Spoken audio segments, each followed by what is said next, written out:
Good morning, and thank you very much. Last night I mentioned that when I had received word that I had been acknowledged as the honoree this year, I went back and looked at the website to see who the prior winners were and was immediately humbled by even being considered in the company of those who have gone before me for this award. So I want to thank you once again for that and thank the PMWC for the opportunity to present this morning. Over the past 10 years, the pace of technology and program development has been absolutely astonishing, while at the same time, most of us feel like the impact that we've been able to make on clinical decision-making has been limited, if not actually disappointing. The biology seems to seldom cooperate as we might hope, and we wonder when the layer upon layer of complexity in the underlying biology will ultimately succumb to our ever more powerful tools. There's reason in my mind to believe that we may be at a tipping point where we have the ability to look at genomes, we can look at complete human genomes economically, quickly, and at great scale. And coupled with progress that we've seen recently on the regulatory front and a growing list of examples where understanding the genome has made significant differences in treatment decisions, extended lives, or in some cases even cured patients, I have great hope. So in the few minutes that I have with you this morning, what I'd like to do is do a quick retrospective on progress, put that in the context of the technology developments of the time, and share with you a bit about where I think we are today and some predictions for the future. So 10 years ago, in 2004, Illumina introduced a product that was, at that time, revolutionary. It allowed the ability to examine 1,536 SNPs simultaneously across 96 samples and obsoleted the prior technology, which had the ability to genotype 3 SNPs at a time. And that product enabled a SNP consortium and catalyzed what became known as the Genome-Wide Association era, the GWAS era, the first really concerted quest to try to understand the connection between genomics and disease. The technology moved extremely quickly in this time frame from us and from many others, and we quickly got to the ability to genotype about 1 million samples at a time. And in March 2005, as part of the Human Genome Project, the NIH hailed the first complete sequence of the X chromosome. The International HapMap project began about this time as a global effort and an attempt to understand the common patterns of genetic variation across populations using haplotype maps. And at the end of 2005, the NCI and the NHGRI launched the Cancer Genome Atlas Project, a 3-year, $100 million effort aimed at understanding the molecular basis of cancer. In 2006, genomics made it into proposed policy when then-Senator Barack Obama introduced the Genomics and Personalized Medicine Act of 2006, proposing appropriate utilization of molecular genetic tests, helping to secure the promise of personalized medicine for all Americans. That bill never passed, by the way. The NGS era began in earnest in 2006 with a product from 454, the first commercial NGS company, only to be bought in 2007 by Roche and to be closed down 6 years later. We bought Solexa, we introduced the 1G analyzer, and after 9 months of really hard work, we actually got it to sequence 1 billion bases in a single run. And that run took about 3 days. The FDA updated the label for Coumadin to recommend considering a person's genetic makeup before recommending dosage. Consumer companies launched their first array-based product, and James Watson got sequenced on the 454 platform at 7x coverage. The first full coverage human genome was of a Han Chinese and was heralded in Nature magazine with a cover entitled, "Your Life is in Your Hands, Instructions for the Personal Genomic Age."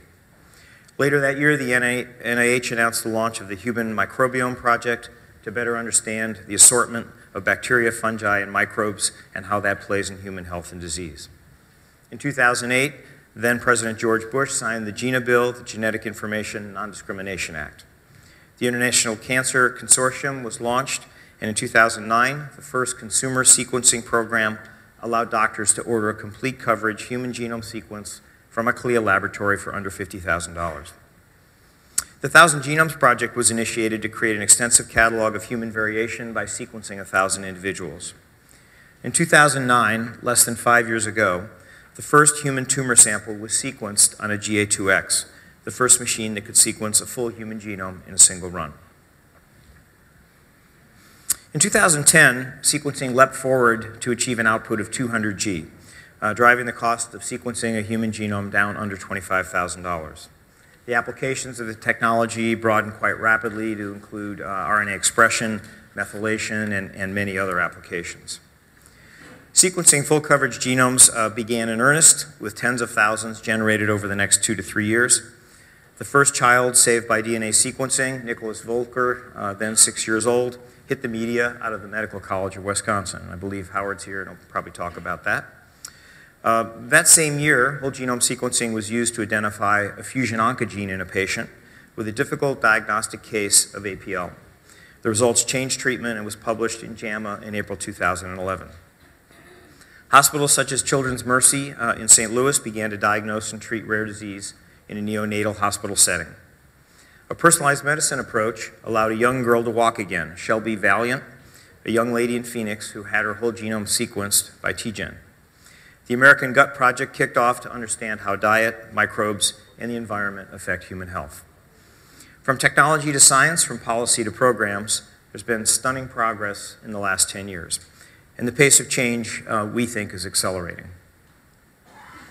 NGS is moving into the clinic at a breathtaking rate across reproductive health, rare disease, and cancer. 5 years ago, this chart would have been blank. In total, we now estimate that there's nearly 1,000 separate NGS tests being done around the world. Perhaps the fastest adoption of any single diagnostic test in history has been NIPT. And over just the last 2 years, we're now at a point where over half the women in the high-risk group in the United States opt for NIPT testing rather than using traditional amnio. In retrospect, I guess none of us should find that surprising. So just over a week ago, we announced a new system that allows full coverage genomes to be sequenced at $1,000, including all costs other than overhead. We think this is really something that has broken the sound barrier in human genomics, and is not only important psychologically, but it's critically important because of the scale of the projects that it will enable. So not surprisingly, NGS is at the center of my universe. At the moderate output range of this scale, the MySeq DX product is now cleared by the FDA, so the first NGS product cleared through the agency with an associated assay, and it's being widely adopted for clinical applications. We believe the demand for factory-scale sequencing of human genomes is about to explode, as evidenced by a number of recent programs that have been announced, including one at the University of Cambridge to sequence 10,000 genomes, and a very exciting program in the UK to sequence 100,000 genomes. So we just launched the HiSeq X10 at the high-performance end of this spectrum, designed for population power. The HiSeq X is capable of sequencing 1.8 T in under 3 days, delivering more than 5 complete, full-coverage human genomes in a single day. In 2007, it took 3 days to generate 1 G of data, and today that can be done in 2.4 minutes. It's sometimes difficult to grasp the magnitude of numbers as large as a terabase. So to represent this visually, I compared the output level of the prior generation capillary technology to that of a HiSeq X. To achieve that same level of output would take in the order of 500,000 capillary sequencers, or enough to stretch from our headquarters in San Diego to Disneyland and back.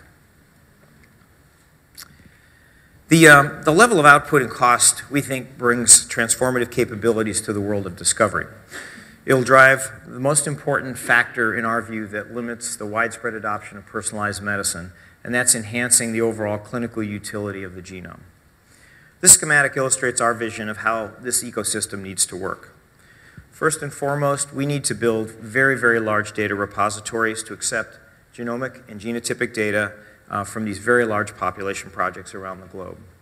And we think critically that these data sets need to be shared through some sort of federation mechanism that allows local control of the data sets, but provide the ability to create an integrated layer of metadata that's shared and fully open.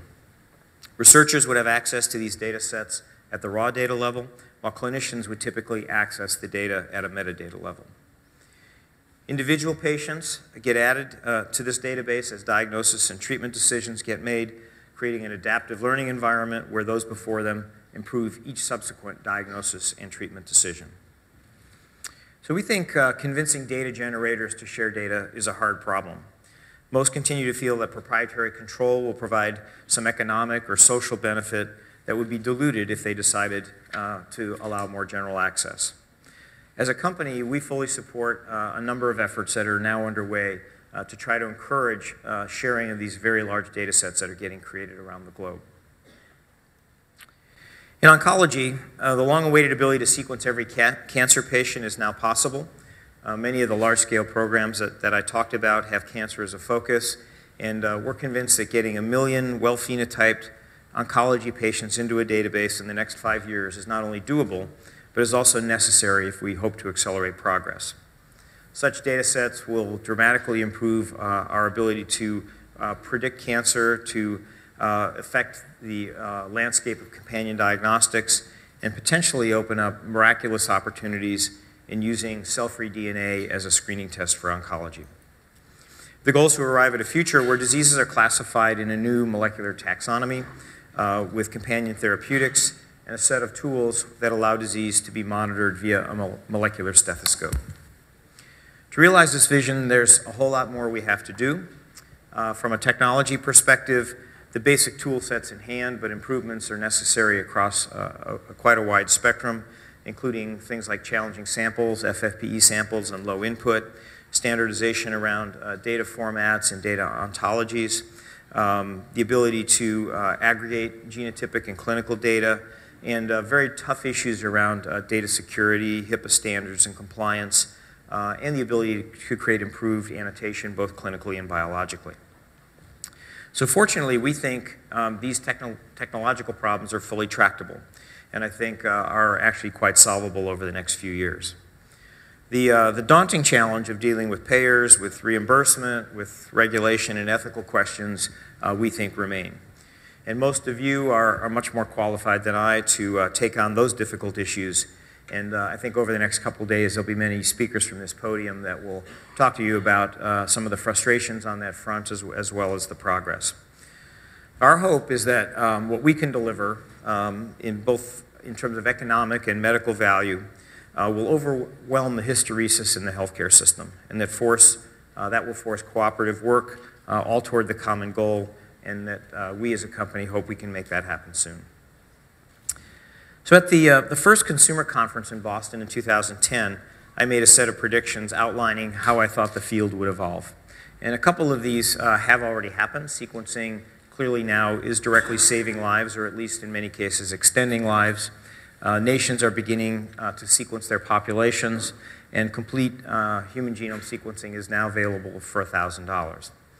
But we still have an awful lot to do if we're going to meet my goal of driving cancer to a chronic disease in the next decade, or get to the point where we have enough capability and have solved the social and ethical problems of doing newborn screening of all babies at birth. In the meantime, those of us at Illumina will continue to focus on our mission of improving human health by unlocking the power of the genome. Thank you very much.